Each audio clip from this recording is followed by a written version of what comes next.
be mindful of the snakes and elephants. I say that because in life we always have these issues that arise as we get older and issues that arise as we get into different situations and meet new people and things of that sort. We have things that may hinder us from being ourselves or doing things that we normally would do. We become hesitant in a thing, so be mindful of the snakes and elephants in the room because they will crowd the room. You have to make sure you identify what they are first and foremost and deal with them accordingly. So an elephant in the room, so to speak, would be, let's say it's your insecurities. If your insecurities are really taking up a lot of time and taking up a lot of space in the room, you want to be able to address that and you want to deal with it accordingly. Because once you deal with your insecurities of why people are doing this, and why do I think this way, and why do I feel this way, once you start attacking that and get that elephant out the room, now you can deal with the snakes, because then you can put them all in a corner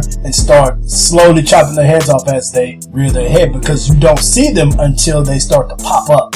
So you won't know a cobra's there until he starts to hiss and he tries to show you the hood of his head. And once he shows you the hood of his head, there's nothing else left for him to do but strike. So then you could just chop it off at the head and keep it going. Now, as humans, I know that cutting people off and moving on with certain things is hard to do. And anybody who tells you that they do it with ease is lying. I don't care who they are, they're lying. Because it takes some skill to do, for one, and it also has to do with you separating yourself from something that you were once attached to. So sometimes the snake in the grass, I use that loosely, the snake in the grass is sometimes people who you thought were a friend.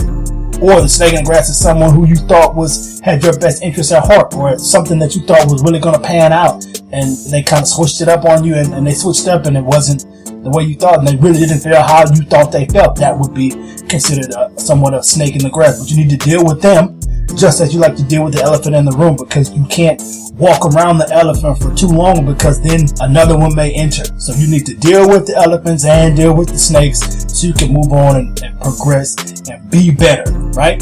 So that's the minute for today. Deal with the elephants and the snakes. Y'all take care.